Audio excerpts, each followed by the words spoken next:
अस्सलाम वालेकुम दोस्तों, क्या हाल है? उम्मीद है आप लोग सब खैरियत से होंगे। आज हमारा थर्ड एपिसोड है और हम आपको इसमें खुशामदीद कहते हैं। मेरा नाम सलमान हाशमी और मेरे साथ हैं डॉक्टर। वसीम जाहिद।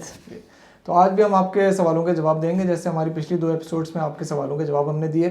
आज हमारे पास कुछ जो सवाल आए हैं डॉक्टर साहब, उसमें आपके पास कोई सवाल लिखे हुए हैं इधर?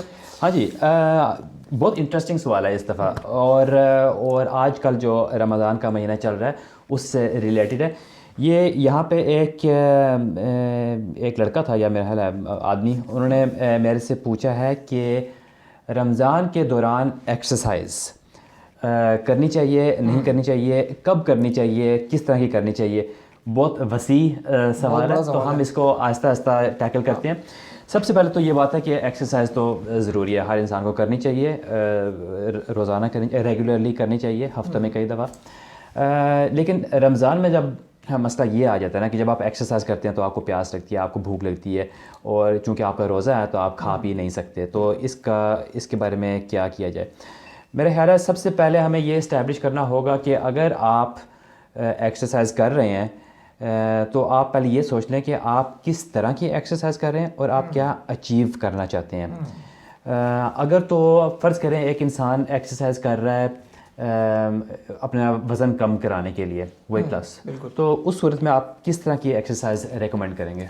अगर वेट लॉस जो है वो एम है, तो इसका मतलब ये है कि आपको अपने कार्डियो एक्सरसाइज पर जो है वो ज़्यादा ध्यान देना है। रनिंग हो गई, और इसके साथ साथ जो है वो मुख्तलिफ कार्डियो जो एक्सरसाइज है, मुझे इतना ज़्यादा डीप इसमें कार्डियो एक्सरसाइज का नहीं मालूम, लेकिन ये कि इसमें आमतौर पर रनिंग का ही जो है वो कहा जाता है। रनिंग, साइकिलिंग हो गई, साइकिलिंग हो इस तरह गई, की रनिंग चीज़ें। हो गई, इसके अलावा वो क्या कहते हैं उसे, अब हर एक्सरसाइज का नाम तो मुझे नहीं मालूम, वो जो वो रोइंग मशीन, जी रोइंग हाँ, मशीन जो होती उसमें है भी हो रो, जाती है, तो ठीक। उसमें भी काफ़ी हद तक जो है वो बहुत अच्छी एक्सरसाइज है। बहुत अच्छी है वो एक्सरसाइज है। काफ़ी कैलोरीज इंसान बर्न आउट बिल्कुल, करता है। जी हाँ। तो कार्डियो पे जो है वो मेरे ख्याल से ज़्यादा फोकस करना चाहिए अगर आपका एम जो है वो वेट लॉस की तरफ है। बिल्कुल, और फिर मसला ये बनता है क्योंकि जो कार्डियो वाली एक्सरसाइज होती है, अगर आप फ़र्ज़ करें बाहर जाके भागते हैं तो ज़ाहिर है आप जब घर आएंगे तो सख्त प्यास लगी, तो बहुत उसका ज़्यादा। उस वक्त बंदे का दिल था बस ठंडा पानी हो और बैठ के बंदा पीता जाए। रोज़े की सिचुएशन में ये मुश्किल होता है, लेकिन इसका ये एक हल हो सकता है कि अगर आप इफ्तार से कुछ देर पहले ही बाहर रनिंग के लिए चले जाएँ या वॉकिंग के लिए चले जाएँ, जो कुछ भी आप करते हैं, और जब आप घर आएँ उस वक्त रोज़े खोलने का वक्त होने वाला हो, और जो ही रोज़ा खोले तो आप साथ में पानी पी लें। तो ये एक तरीका है, एक आप बहुत कर अच्छा सकते हैं। ऑप्शन है। इसमें एक लेकिन मसला है, और वो ये है कि अगर तो आप अगर आप इफ्तार से पहले एक्सरसाइज करते हैं, इसका मतलब है कि आपने पूरा रोज़ा रखा हुआ है और रोज़े की एंड में आप जाकर एक्सरसाइज करने लगे हैं, उस वक्त काफ़ी आपका जो एनर्जी लेवल है लो होता ऑलरेडी है, डाउन होता है। थकावट होती है, तो शायद आप उस तरह परफॉर्म ना कर सकते हो जिस तरह आप करना चाहते हो। लेकिन फिर भी मैं सोचता हूँ कि थोड़ा बहुत बंदा कर ही लेता है। हाँ, लेकिन अगर आपका एम जो है वो इतनी, मतलब एक आपने एक रखा हुआ है एम के इतनी कैलोरीज मुझे बर्न आउट करनी है इस दिन में, तो वो ऑलरेडी वैसे ही काफ़ी हद तक रोज़े की हालत में हो जाती है, तो फिर बिल्कुल काफ़ी हद तक मेरे ख्याल से ऑलरेडी आपको जो है वो एक सप्लीमेंट मिल बिल्कुल जाता है बिल्कुल। कि आप अपनी जो है वो कैलोरीज अपने एम तक पहुँच सकें। बिल्कुल, तो ये तो बात हुई, ये एक तरीका है। अभी हम इसके बारे में और भी ज़रा बात करेंगे। लेकिन अगर आप एक्सरसाइज कर रहे हैं बॉडी बिल्डिंग के लिए, अपने मसल्स बढ़ाने के लिए, मसलों को ज़्यादा ताकतवर करने के लिए, तो उसमें थोड़ा मसला हो सकता है रमज़ान में, क्योंकि जो बॉडी बिल्डिंग एक्सरसाइज होती है ना, उसमें न्यूट्रिशन का बहुत बड़ा फैक्टर होता है। बिल्कुल ऐसे ही। पहले भी खाना होता है, एक्सरसाइज के बाद भी खाना होता है, क्योंकि अगर आप खाना नहीं खा रहे तो आपके मसल्स वेस्ट हो जाते हैं, जो मसल मास है वो कम हो जाता है, आपकी स्ट्रेंथ जो है आप लॉस हो जाती है। तो उस सूरत में अगेन ये एक तरीका होता है कि आप इफ्तार से पहले कर लें और उसके फ़ौरन बाद घर जाके खाना खा लें। लेकिन फिर उसमें यह है कि आप थके हुए होंगे पहले थके से। हुए होंगे पहले से, तो वो जो आपका वजन उठाने का एक वो एम जो होता है वो पूरा नहीं हो पाता। लेकिन उस दिन जो हमारी बात हुई थी वसीम भाई के, इफ्तार आप करके आधा घंटा एक घंटा वेट करके फिर आप ट्रेनिंग अगर कर लें वज़न उठाने वाली, तो उसमें तकरीबन वैसी रूटीन हो सकता है जैसे रमज़ानों से पहले इंसान का रूटीन होता है, जो वेट वो उठा रहा होता है, जो उसका एम होता है वेट उठाने का। तो मेरे ख्याल से बहुत आसानी के साथ हो सकता है। फिर उसके बाद सहरी बिल्कुल, जो उसका टाइम आ जाता है। मेरे ख्याल में ये सबसे बेस्ट तरीका है कि आप रोज़ा रखें और इफ्तार के वक्त रोज़ा खोल लें, फिर थोड़ा सा आराम कर लें, उसके बाद आप चले जाएं बाहर रनिंग के लिए, या अगर आपके घर के करीब जिम है। इसमें सिर्फ ये एक मसला है कि काफ़ी शाम हो चुकी होती है, रात हाँ, के देर हो 10-11 जाती है। बज चुके होते हैं, कुछ ये लोगों ने मसला होता नमाज़ें पढ़नी होती हैं, तरावियाँ वगैरह, है। बिल्कुल। तो काफ़ी लेट हो सकते हैं। लेकिन एक आप कह लें मेडिकल पॉइंट ऑफ व्यू से या न्यूट्रिशनल पॉइंट ऑफ व्यू से ये बेहतर है, क्योंकि उस वक्त आपने खाना खाया होता है, जिसम में एनर्जी होती है, हाँ। आप जाके एक्सरसाइज करते हैं, घर आते हैं, दोबारा खा पी सकते हैं, आराम कर सकते हैं, और फिर सहरी की तैयारी। तो मेरा ख्याल है ये सबसे बेस्ट तरीका है। अच्छा वसीम भाई, जो प्रोटीन सप्लीमेंट्स होते हैं, जी, इसको रमज़ान के दिनों में कोई लेने का कोई प्रॉब्लम तो नहीं होना चाहिए मेरा ख्याल है? नहीं, क्योंकि जो प्रोटीन सप्लीमेंट्स दरअसल क्या होते हैं, सिर्फ एक मिल्क जो है ना, उसका एक बाई प्रोडक्ट होता है, उसमें से ये प्रोटीन्स आते हैं। मैं अगर माइक सीधा कर दूँ इस तरफ आ रहा है, इसकी आवाज़ वरना ये वो खिदमत करिए, बस ठीक है यहाँ पर।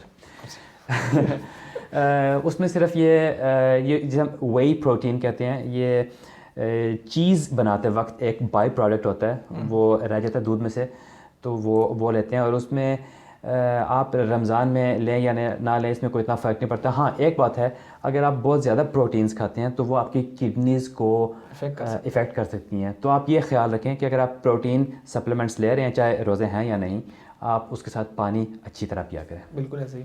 लेकिन जैसे हम लोग खाना भी खाते हैं अफ्तार करके, बहुत सारे लोग जो है वो खाना खा लेते हैं, उसके साथ पे प्रोटीन भी अगर लिया जाए तो थोड़ा सा इंसान को रखना चाहिए कि हाँ, आप ले सकते हैं इनके, लेकिन ये एक सप्लीमेंट है ना, और सप्लीमेंट का मतलब होता है in addition to something else. अगर आप पहले से खाना खा रहे हैं तो इसका मतलब है वहाँ से आपको न्यूट्रिशन मिल रही है।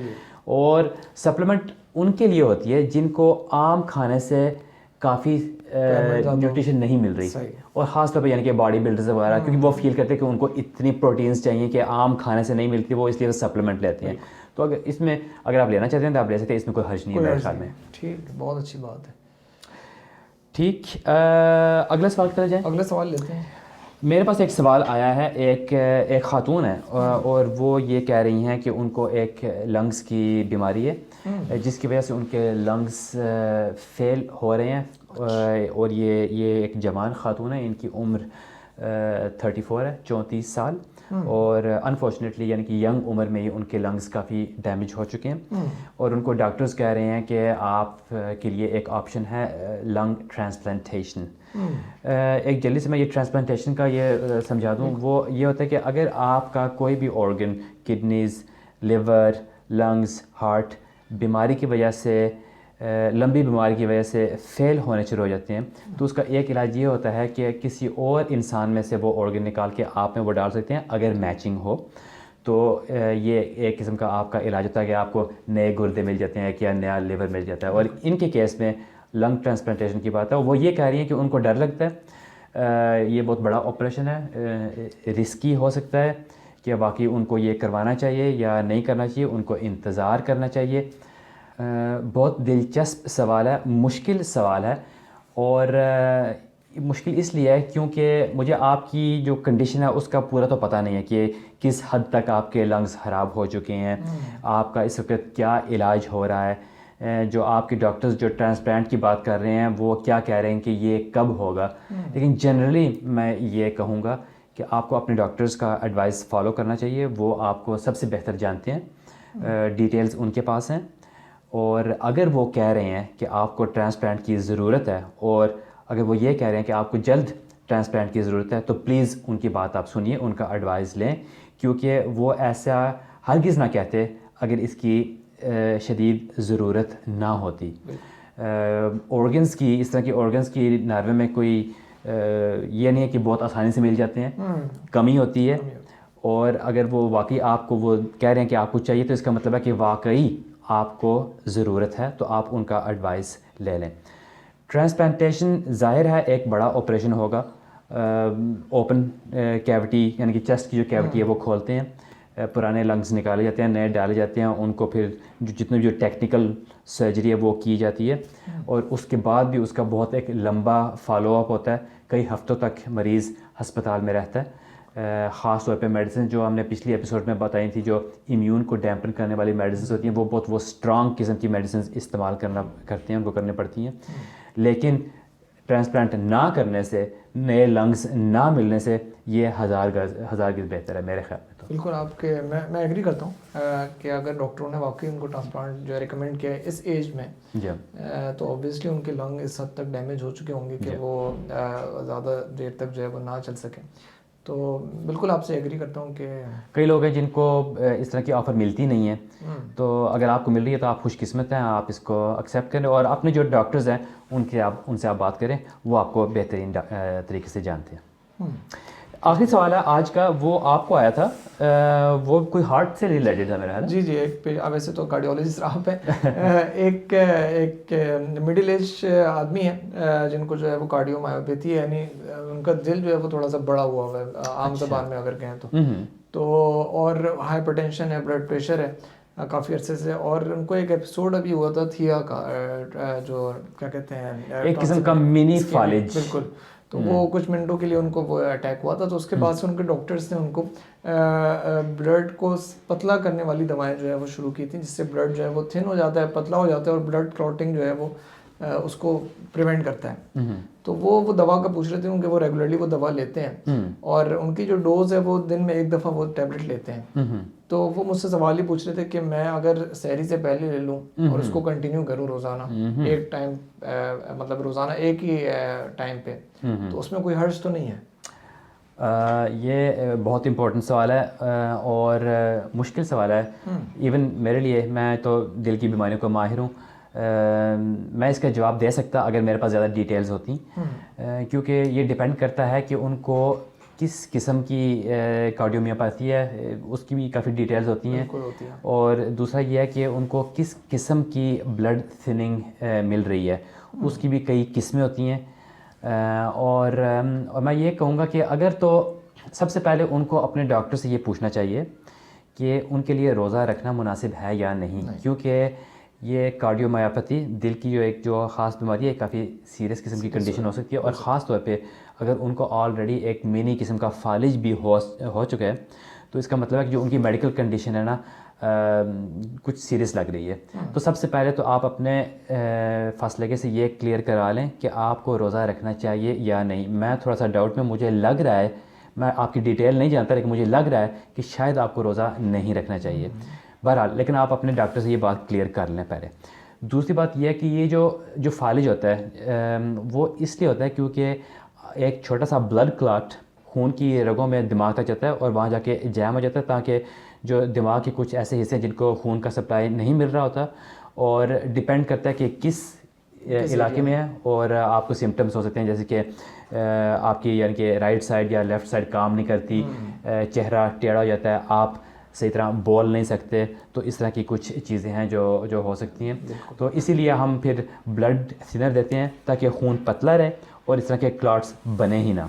तो ये इसका सूरत है, और ये बहुत ज़रूरी है कि अगर आपको डॉक्टर ने ब्लड थिनिंग का कहा है ना, आप रेगुलरली इस्तेमाल करें, जिस तरह डॉक्टर ने लिख कर दिया था उसी तरह इस्तेमाल करें, वही डोज़ वही वक्त, ये फॉलो करना बहुत ज़रूरी है, क्योंकि अगर आप फॉलो नहीं करेंगे तो सिचुएशन और ज़्यादा ख़तरनाक हो सकती है। जी, मेरे ख्याल से बहुत डिटेल में आपने इसका जवाब दे दिया है वैसे भाई। तो मेरी फील्ड है ना यार, मैं एंगेज हो गया था।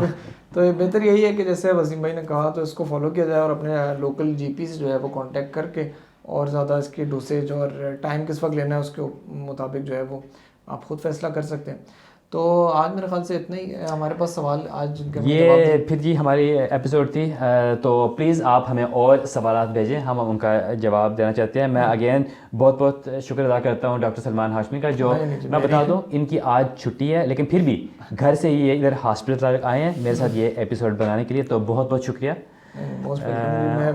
मेरी खुश नसीबी है कि एक कार्डियोलॉजिस्ट के साथ जो है मैं बहुत कुछ मैं खुद सीख रहा हूँ आपके सवालों से, और मैं खुद काफ़ी सीख रहा हूँ, क्योंकि जब आपके सवाल आते हैं ना तो उनका जवाब देने के लिए हमको थोड़ी सी रिसर्च भी करनी पड़ती है, हमें थोड़ा पढ़ना पड़ता है, तो बंदा कुछ सीख लेता है। तो आप लोगों का भी शुक्रिया कि आप सवाल भेज रहे हैं, और सवाल भेजें, अभी और आगे एपिसोड्स आ रहे हैं, और प्लीज़ हमारे चैनल को सब्सक्राइब करें, और ख़ासतौर पर डॉक्टर सलमान हाशमी के चैनल को आप सब्सक्राइब करें, नीचे मैं लिंक दे रहा हूँ।